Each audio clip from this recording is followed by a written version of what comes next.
ठीक है Yes, ना, sir. True. मतलब हाँ, तो प्रेडिकेट का काम क्या है, टेस्ट करना, टेस्ट करके जवाब रिटर्न करना ट्रू और फॉल्स के रूप में, ठीक है। ऐसे फंक्शन का काम है कुछ मैथमेटिकल ऑपरेशन करके मैथमेटिकल आंसर देना है। सप्लायर और कंज्यूमर ऐसे हैं कि मतलब हार्डली दिखेंगे कभी आपको, मेरे को तो आज तक नहीं दिखे, इतने साल हो गए जावा पे टेस्ट करते करते, तो मैंने तो कभी लिखा नहीं देखा इनको।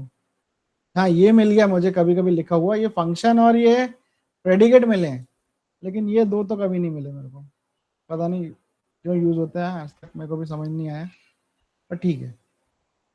अब इसके बाद स्ट्रीम एपीआई आई। स्ट्रीम एपीआई क्यों आई, अभी मैंने बताया था आपको, गया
इसमें सबसे ज्यादा क्या हुआ, कोई ऑफ हुआ क्या, ड्रॉप, ठीक है।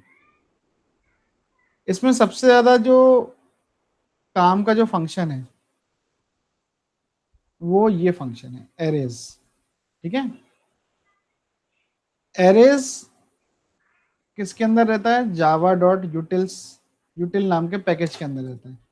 इसका काम क्या है, एरेज वो वाला, इसको उससे कंफ्यूज मत करना जो एरे हमने जावा में पढ़ी है, इट्स नॉट एरे, ठीक है। ये क्या है, ये एक क्लास है अपने आप में, ठीक है। ये क्या करती है, it bridges sir the gap. हाँ सॉरी, हाँ मेरा रोहित सर। लैपटॉप ड्रॉप हो गया था, मतलब शट डाउन हो गया था। स्ट्रीम एपीआई से एक बार फिर थोड़ा सा समराइज कर दीजिएगा, स्ट्रीम एपीआई जो पढ़ा रहे थे ना, ठीक है तो वो ठीक रिकॉर्ड में आ जाएगा जी। है, ओके ओके। तो देखिए स्ट्रीम एपीआई के बारे में फिर से समझते हैं, स्ट्रीम एपीआई क्या है, स्ट्रीम एपीआई की जरूरत क्यों पड़ी। क्या होता था कि कलेक्शंस जब आए इंट्रोड्यूस हुए जावा में, यानी जावा 7, जावा 8 से पहले की बात, तो कलेक्शंस पे ज्यादा ऑपरेशन परफॉर्म नहीं हो पाते थे, मतलब सिर्फ ऐड और रिमूव का ऑपरेशन परफॉर्म हो पाता था, और इटरेशन का ऑपरेशन परफॉर्म हो पाता था। मतलब हम कोई कलेक्शन बनाते थे, कलेक्शन के एलिमेंट डिलीट कर सकते थे, ऐड कर सकते थे, और उसके ऊपर हम लूप कर सकते थे जो हम फॉर ईच वाइल से और इटरेटर लगा के कर ही रहे थे, ठीक है। लेकिन इसके अलावा भी बहुत सारे ऑपरेशंस होते हैं, मुझे उस लिस्ट को कट करना हो, उसको दो भाग में डिवाइड करना हो, मुझे रिड्यूस करना हो, रिवर्स करना हो, फिल्टर करना हो।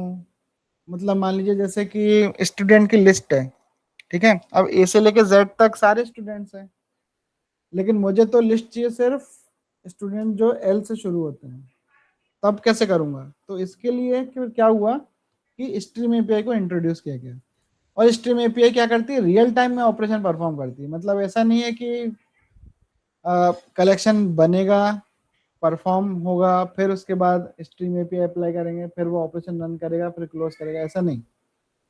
वो ऑन द ग्राउंड, मतलब जब कलेक्शन बन रहा हो उसी टाइम पे वो भी अपना ऑपरेशन परफॉर्म करके खत्म कर देगा। ठीक है, तो इसको समझते हैं थोड़ा सा। और स्ट्रीम के बाद डेटा स्टोर नहीं होता, मैंने कहा ना रियल टाइम में वो डेटा को ट्रांसफॉर्म करता है। तो कलेक्शन बनता है, फिर उसका स्ट्रीम का फंक्शन बनता है, फिर उसके जो ऑपरेशंस बन करने होते हैं, और फिर रिजल्ट प्रिंट होता है। ठीक है, ये इसका फ्लो है। तो जैसे कि मैंने बताया, पहले क्या बनेगा, एक कलेक्शन बनेगा। अब कलेक्शन के लिए एरेज नाम की क्लास का यूज होता है। एरेज नाम की क्लास मैं आपको पढ़ा रहा था, जावा डॉट यूटिल नाम के पैकेज में होती है। और ये एक एरे नहीं है, इसको एरे से कंफ्यूजन नहीं होना है, ये क्लास है एरेज। ठीक है, और ये किसका गैप ब्रिज करती है, एरेज एंड कलेक्शंस। अब ये तो एक अजीब सी बात हो गई, एरेज और कलेक्शंस के बीच में कैसे ग्रुप हो, ब्रिज होगा, क्योंकि एरेज किस पे चलती है, प्रिमिटिव डेटा टाइप पे, राइट।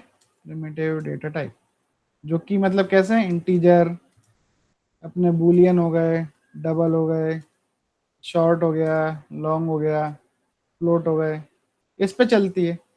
और कलेक्शंस किस पे चलते हैं, आपको पता ही है, रैपर क्लास पे चलते हैं, राइट। पढ़िए ना हमने रैपर क्लास, कौन कौन सी थी, इंटीजर, डबल थी, बूलियन थी, उसके बाद स्ट्रिंग थी, है ना। और इसमें भी स्ट्रिंग चलती है, एरेज में भी स्ट्रिंग चलती है। ठीक है, तो इन दोनों के बीच में क्या समानता हो सकती, कुछ भी नहीं, ये दोनों बिल्कुल अलग चीजें हैं, है ना। तो एरेज क्या करती है, एरेज कोशिश ये करती है कि एरे को एरे ट्रांसफॉर्म कर सकती है इनटू कलेक्शन, लेकिन सिर्फ रीड ओनली के तरीके से, इसको हम राइट नहीं कर सकते। ठीक है, मैं इसको समझाता हूँ अब। और एरेज के पास ढेर सारी lots of method to perform operation रहती है। ठीक है, देखेंगे अपन धीरे धीरे, अभी सब बताऊंगा मैं आपको। एरेज के पास भी रहती है और स्ट्रीम के पास भी रहती है। तो अपन सबसे पहले समझते कैसे बनता है। देखिए, सबसे पहला मेथड क्या था कि हम कलेक्शन बनाएंगे। कलेक्शन बनाया हमने लिस्ट के नाम से, ये नंबर्स। और अब हम वो नहीं लिखेंगे जो हमेशा से लिखते आए हैं। जैसे पहले से हम क्या लिखते आए हैं, तो हम थोड़ा कॉपी करते हैं और इसको यहाँ पेस्ट कर देते हैं। ये हटा देते हैं, है ना, इसको हटा देते हैं, इंटरफेस को, ये दोनों इंपोर्ट को बाहर लेके जाते हैं।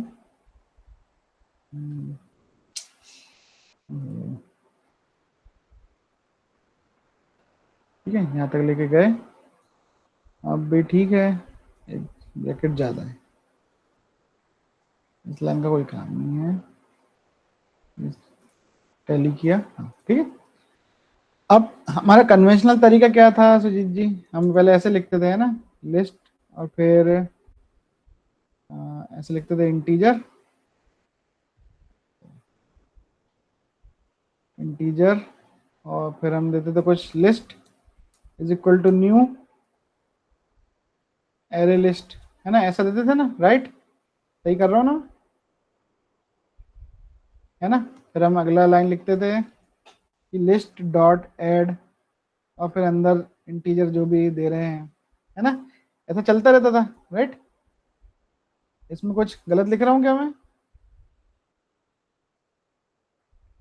ऐसा करके हम ऐड कर पाते थे, राइट, जब हम पहले काम करते थे। लेकिन अब हमको कलेक्शन क्रिएट करना है एरेज क्लास से की मदद से। एरेज क्लास के पास एक मेथड होती है एज लिस्ट। अब एज लिस्ट क्या करती है कि एक स्पेसिफाइड नंबर का एरे बना देती है। ये एरे बना हुआ है, लेकिन किसके रूप में दिख रहा है आपको अभी, लिस्ट के रूप में दिख रहा है।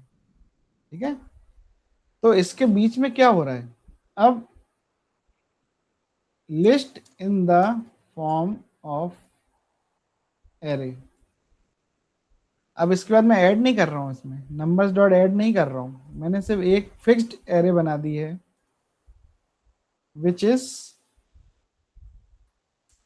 Fixed up to index 0 to 3। ठीक है ना, मतलब मैं 3 इंडेक्स की एरे बना दी है। ठीक है, 0 पे 10 है, 1 पे 20 है, 2 पे 30 है और 3 पे 40 है। ठीक है, एज लिस्ट वाली जो मेथड है फिक्स नंबर ऑफ एरे बनाने में हमारी हेल्प करती है। ठीक है, उसके बाद अब इस लिस्ट पे हमको एक स्ट्रीम फंक्शन बनाना है। स्ट्रीम फंक्शन क्या बोलता है कि numbers dot stream. Stream function मतलब अब एक स्ट्रीम एपीआई क्रिएट हो गई है जिसमें मैं क्या कर रहा हूँ, एक फॉर ईच चला रहा हूँ और सिस्टम आउट, और इसको लिखने का तरीका होता है सिस्टम आउट और डबल कॉलन प्रिंट एलन। अब इसे प्रिंट करेंगे, देखिए क्या प्रिंट होता है, ये देखिए प्रिंट हो गई पूरी एरे वाली जो मैंने डिफाइन की थी यहाँ पे। राइट, ये एरे को मैंने डिफाइन किया था, उसको स्ट्रीम से मैंने प्रिंट कर दिया। बस सिंपल तरीका। तो मेरी कितनी लाइन रिड्यूस हो गई फॉर ईच करने से, है ना। और इसको मैं फिक्स कर पाया। तो ये काम होता है स्ट्रीम का। ठीक है, अब स्ट्रीम में भी बहुत सारी मेथड्स होती हैं। जैसे पहली मेथड होती है फिल्टर मेथड। फिल्टर मेथड का काम है जो एरे मैंने डिफाइन की है या फिर जो लिस्ट के रूप में जो मैंने एरे डिफाइन की है उसमें से रिजल्ट्स को फिल्टर करना। ठीक है, आपको ये वाला जो स्टेटमेंट है ना फॉर ईच, ये आपको हमेशा लिखना पड़ेगा। ये आप हमेशा याद कर लीजिएगा क्योंकि आपको प्रिंट तो देना ही पड़ेगा, है ना। और इसके अंदर मैं लेमडा फंक्शंस भी लिख सकता हूँ। अब देखिए इसमें मैंने कितना छोटा सा लेमडा फंक्शन लिखा है, इसमें कुछ बहुत बड़ी चीज है क्या। ये एक ऑपरेशन किया मैंने, जैसे इसमें फिल्टर करना है कि इवन नंबर को प्रिंट करना है मुझे, तो मैं कैसे फिल्टर आउट करूंगा। देखिए बहुत छोटी सी चीज की मैंने,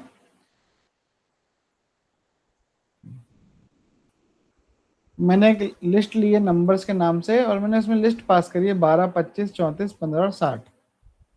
अब इस नंबर्स पे मैंने एक स्ट्रीम फंक्शन बनाया है जो क्या कर रहा है, फिल्टर कर रहा है। फिल्टर क्या कर रहा है कि n% 2 मॉड्यूलस 0 के बराबर हो जाए और प्रिंट कर दो फॉर ईच करके लिस्ट को। ठीक है, ये देखिए तो बस इसमें 12, 34, 60 उसने फिल्टर करके प्रिंट कर दिया। ठीक है, ये होती है फिल्टर मेथड। ये किसके अंदर अवेलेबल है, इस स्ट्रीम फंक्शन के अंदर ही अवेलेबल है, अलग से अवेलेबल नहीं है। ठीक है, फिर दूसरी मेथड आती है मैप। अब मैप का क्या काम है,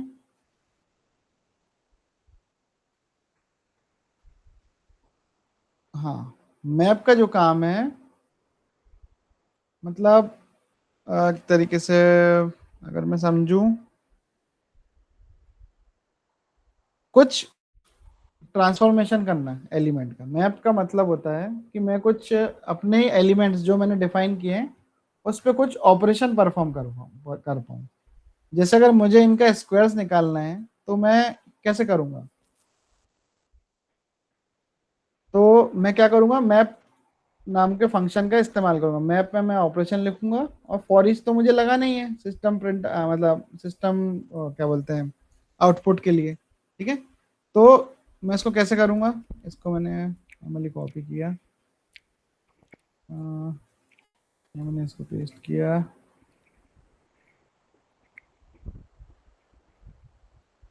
इसको हटा देते हैं, है ना? एक लिस्ट बनाई मैंने नंबर्स के नाम से जिसमें मैंने लिखा 1 2 3 4 बस 4। और मैंने इसमें एक लूप चला मतलब मैप फंक्शन चलाया जिसमें एक ऑपरेशन लिखा मैंने कि उसका सबका स्क्वायर कर दो, तो वो ट्रांसफॉर्म हो गए। तो आपको 1 2 3 4 नहीं मिलेगा, अब उसकी जगह आपको सिर्फ उनके स्क्वायर प्रिंट होंगे। मतलब अपनी ओरिजिनल लिस्ट प्रिंट नहीं होगी, अपने अपने को स्क्वायर वाली लिस्ट प्रिंट होगी। ठीक है, तो ऐसे मैप से आप कोई भी ऑपरेशन परफॉर्म कर सकते हो। ठीक है, उसके बाद आती है सॉर्टेड। सॉर्टेड का काम, अब देखिए बाय डिफॉल्ट आपको उसका नाम तो समझ आ रही है। सॉर्टेड का काम है कोई भी लिस्ट को नॉर्मली सॉर्ट कर देना। ठीक है, तो मतलब इसमें क्या करेगा, वो 2 को पहले लिख देगा, फिर उसके बाद 5, फिर 8, फिर 10। ठीक है, उसके बाद डिस्टिंक्ट। डिस्टिंक्ट का काम है यूनिक एलिमेंट छांट लेना। अगर कुछ डुप्लीकेट एलिमेंट्स हैं तो मैं यूनिक एलिमेंट्स छांट सकता हूँ इसमें से। ठीक है, जैसे अब पब्लिक इतने कॉपी करते हैं। हम्म,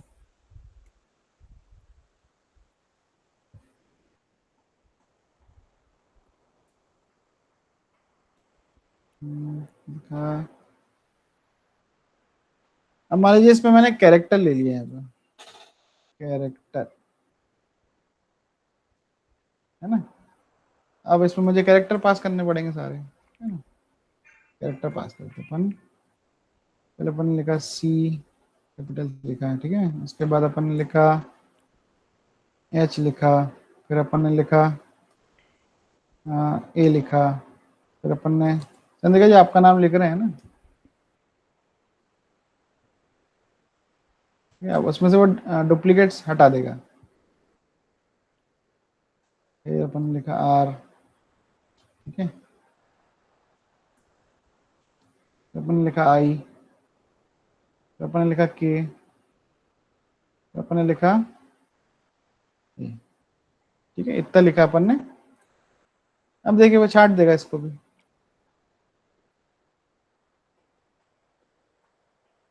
एक ये हटा दिया उसने इसमें से आपसे, है ना, दिख रहा है आपको, सिर्फ चंद्रिक तक आया है, ये जो Yes. मल्टीपल है उसने छाट दिया। ठीक है ना। तो डिस्टिंक्ट का काम है कि डुप्लीकेट्स को हटा देता है वो। ठीक है, ये समझ में Yes. आया डिस्टिंक्ट Yes. का, है ना।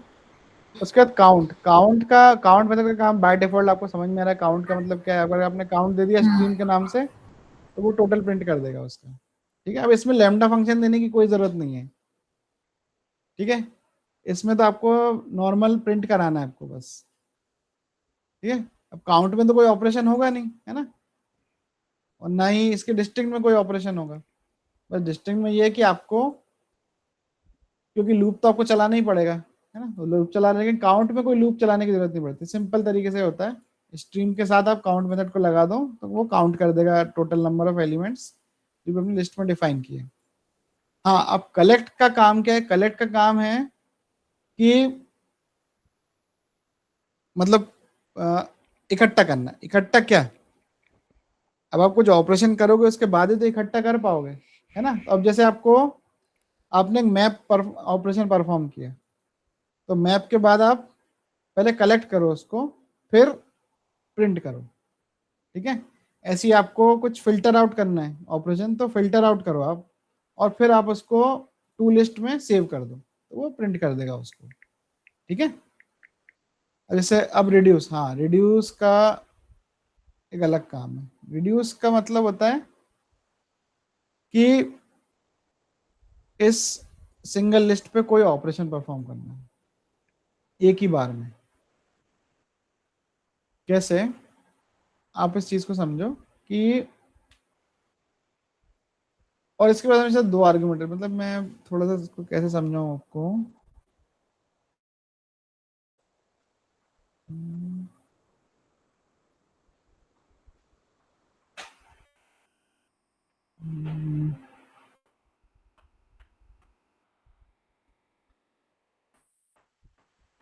हाँ, रिड्यूस का मतलब होता है कि जैसे कि आपके पास कोई डेटा है, उस डेटा पर कोई नॉर्मल ऑपरेशन ऐसा जो एक सिंगल वैल्यू प्रोवाइड कर सके उस पूरी लिस्ट के लिए, तब रिड्यूस का यूज होता है। मतलब जैसे कि इस लिस्ट को ले लो, इसको यार रुक जाओ, मैं को दूसरे एग्जांपल से समझा दूं, ऐसे नहीं समझा पाऊंगा आपको। Reduce method in stream programme.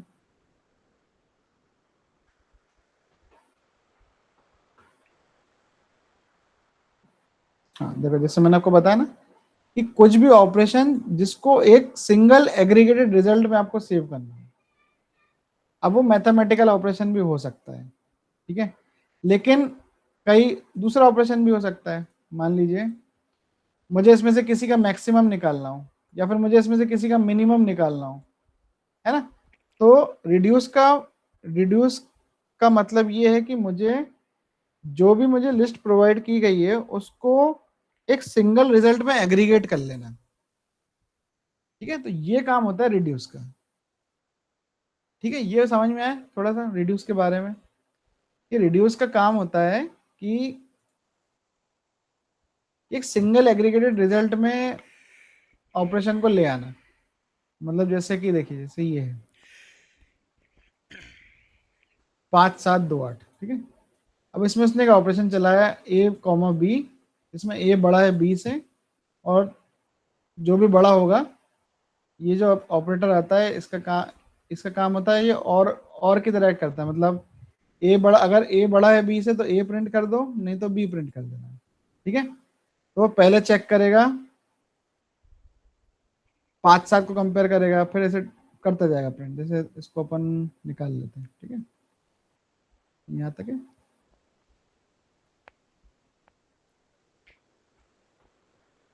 इसको मैं बताता हूँ, इसके जरिए ही बताता हूँ आपको मैप रिड्यूस क्या होता है।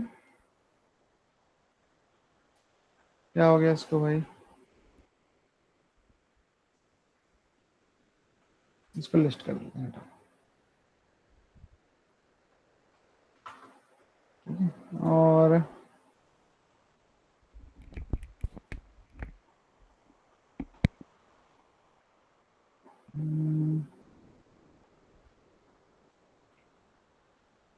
अच्छा हाँ, ये इसको इसमें सेव करके रखा है, ठीक है ठीक है।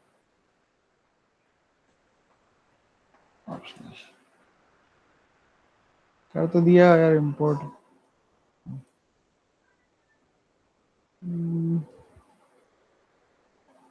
ऑप्शनल में क्यों सेव किया मेरे को समझ में नहीं आ रहा यार।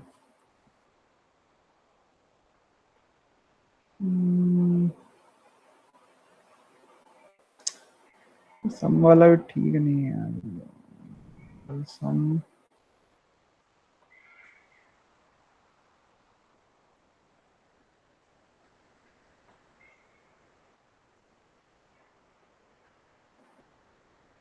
वो डायरेक्ट क्यों नहीं ले रहा, मेरे को समझ में नहीं आ रहा। अच्छा हाँ यार, ठीक है ठीक है, हाँ ठीक है।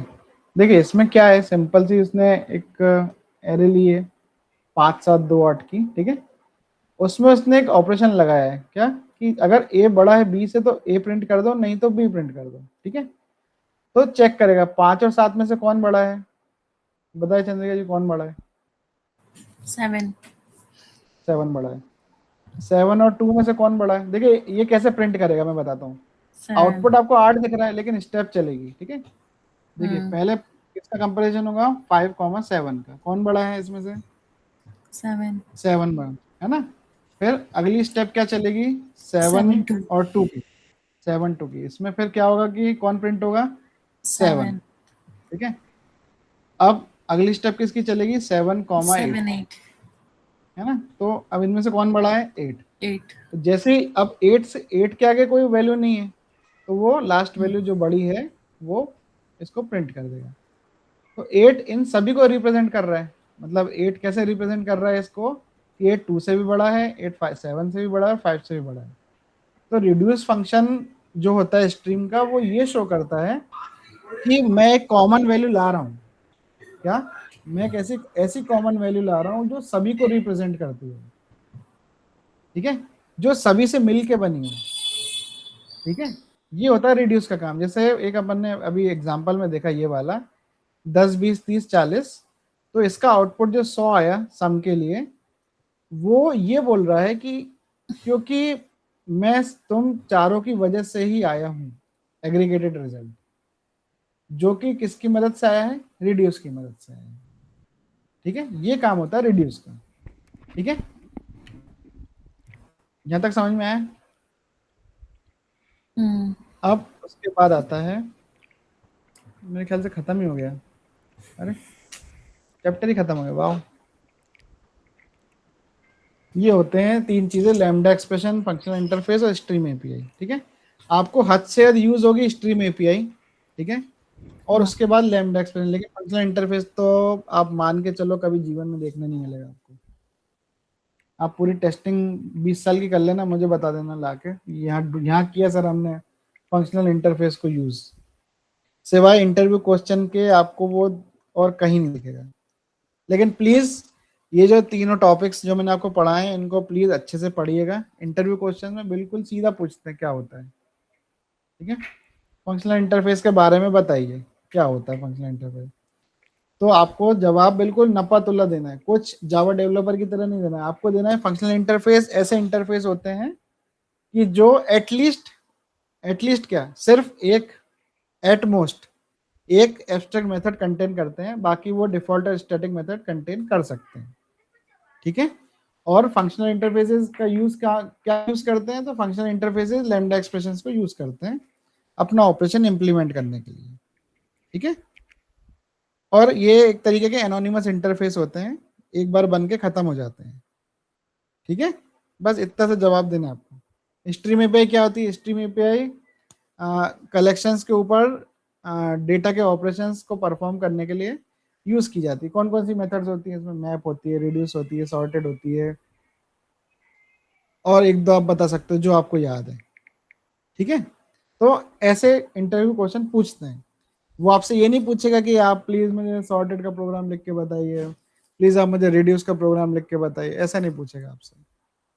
आपसे वो हद से हद कहाँ तक पूछ सकता है, कलेक्शंस तक पूछ सकता है कि कलेक्शंस को प्लीज आप राइट इटरेटर फॉर मैप, ऐसा पूछ सकता है वो आपसे, इतना हद से हद पूछेगा, इसके आगे नहीं पूछता वो कलेक्शन में, ठीक है। तो ये जस्ट फॉर नॉलेज है, ठीक है। और प्लीज इसको अच्छे से पढ़िएगा क्योंकि इंटरव्यू क्वेश्चन में पूछ लेते हैं, तो एटलीस्ट इसका नॉलेज आपको होना चाहिए, ठीक है। तो मैं आपको बहुत बहुत बधाई देता हूँ कि आज आपकी जावा कंप्लीट हो गई है। इसके बाद हम अगली क्लास से हम सेलेनियम को स्टार्ट करेंगे, ठीक है। सेलेनियम क्या क्या होता है, कैसे इम्प्लीमेंट करते हैं, वो हम देखेंगे जावा के ऊपर, ठीक है। ओके, कोई डाउट हो तो प्लीज आप बिल्कुल मुझसे पूछ सकते हैं, है ना। Please feel free to reach out on WhatsApp on calls also, ठीक है। कोई प्रोग्राम्स में कोई डाउट हो तो प्लीज पूछिए, मैं बिल डेफिनेटली आपकी हेल्प करूंगा उसके ऊपर, है ना। कोई भी डाउट हो, एचआर से रिलेटेड क्वेश्चन से डाउट हो, करियर से रिलेटेड डाउट हो, रेज्यूमे से रिलेटेड डाउट हो, आप प्लीज पूछिए, ठीक है। Please never hesitate to ask us, we are here to help you, ठीक है। Yes, sir. Okay right sir, जी जी प्लीज जी रिकॉर्डिंग स्टॉप कर दीजिए, है ना। यस यस यस एक और बात बतानी है मेरे को